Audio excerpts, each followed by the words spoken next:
निवडणूक तोंडावर होती म्हणून फेक एन्काउंटर केल्याची सुषमा अंधारे यांची टीका। राजकीय गणित जुळवण्यासाठी फेक एन्काउंटर झाल्याचं अंधारेंचं मत। सैफ अली खानवरच्या हल्ल्याच्या प्रकरणामध्ये इमारतीमधून तसंच घटनास्थळावरून आरोपी शहजादचे 19 फिंगरप्रिंट सापडल्याची सूत्रांची माहिती। जिना, खिडकी, सदनिकांवरती सापडले बोटांचे ठसे। हल्लेखोर शहजादनं दिली घरात कसा घुसला याची कबुली। वांद्र्यामधल्या इमारतीच्या मागे सुरक्षा रक्षक नसल्याचं हेरून शिरला सैफच्या घरात। सैफच्या हल्ल्याची एक्सक्लुझिव्ह माहिती माझाच्या हाती। सैफवरती हल्ला करणारा आरोपी शहजाद कुस्तीपटू। बांगलादेश जिल्हा आणि राष्ट्रीय स्तरावरती खेळायचा कुस्तीपटू असल्यामुळे शहजाद सैफ सोबतच्या झटापटीमध्ये वरचढ ठरला। बेरोजगार असल्यामुळे शहजाद भारतामध्ये शिरला।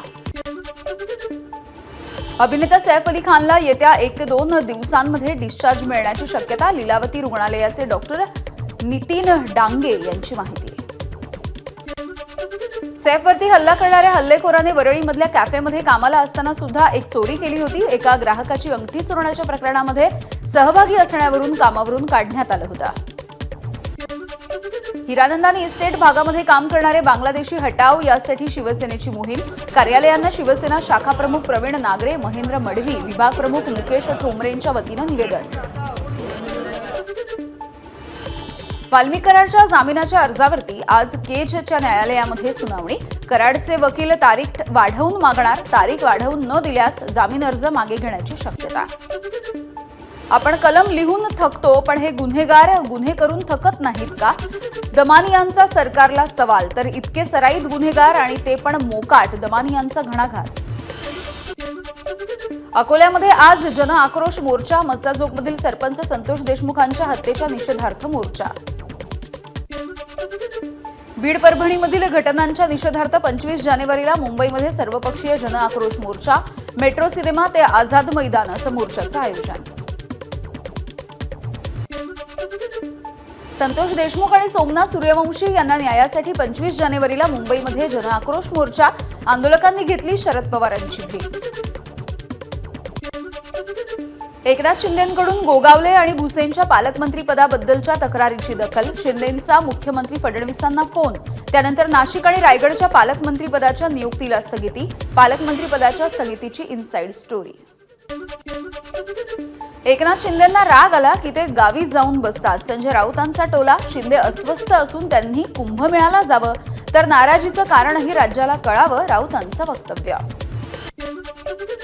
एकनाथ शिंदेंना संपवण्यासाठी नवा उदय होईल, विजय वडेट्टीवार यांचं सूचक वक्तव्य। आता भाजपला शिंदेंची गरज संपली आहे, वडेट्टीवारांचं वक्तव्य। उदय सामंत हे फ्लेक्झिबल नेते, त्यामुळे ते भाजपसोबत अधिक चांगला घरोबा करू शकतात। सुषमा अंधारेंची प्रतिक्रिया। शिंदेंचं रुसणं फुगणं भाजपला पटत नसल्यामुळे नव्या समीकरणाचा उदय होऊ शकतो, अंधारेंचं वक्तव्य। विजय वडेट्टीवार भाजपमध्ये येण्यासाठी किती प्रयत्न करतायत हे माहिती आहे, उदय सामंत यांचं प्रत्युत्तर। पण शासकीय एथिक्स पाळत असल्यामुळे काहीही बोलणार नाही, उदय सामंतांचं वक्तव्य। एकनाथ शिंदे रुसले तेव्हाच उदय होणार होता, संजय राऊतांचं वक्तव्य। तर दावोसला उदय सामंत यांच्या सोबत 20 आमदार गेल्याचा राऊतांचा दावा। संजय राऊतांनी केलेलं वक्तव्य हे धादांत खोटं। एकनाथ शिंदेंसोबत राजकारणापलीकडचे संबंध, कुणीही भांडणं लावण्याचा प्रयत्न करू नये, मंत्री उदय सामंत यांची प्रतिक्रिया। आता शिंदेंची गरज संपली आहे का? वडेट्टीवारांचा सरकारला टोला। उद्धवजींना संपवलं तसंच शिंदेंना सुद्धा संपवत आहात का? वडेट्टीवारांचा मुख्यमंत्री आणि उपमुख्यमंत्र्यांना सवाल। सत्तेबाहेर गेल्यामुळे विरोधकांची मानसिकता बिघडली आहे, त्यामुळे ते असं बोलतायत, बावनकुळेंचा टोला। तर वडेट्टीवारांनी काम करावं आणि काँग्रेसकडे लक्ष द्यावं, बावनकुळेंचा सल्ला। आधी मुख्यमंत्री ठरत नव्हता, मग मंत्रिमंडळ कसं तरी स्थापन झालं। आता पालकमंत्री ठरत नाहीयेत, आता मारामारी व्हायची बाकी आहे। संजय राऊतांची पालकमंत्री पदाबाबत प्रतिक्रिया। सरकारलाच जनता स्थगिती देईल, विजय वडेट्टीवारांची पालकमंत्रीपदाच्या संदर्भात प्रतिक्रिया। परवा मंत्री उपमुख्यमंत्री बदलण्याची वेळ येईल, नंतर मुख्यमंत्री पण बदलतील, वडेट्टीवारांचा सरकारवर हल्लाबोल।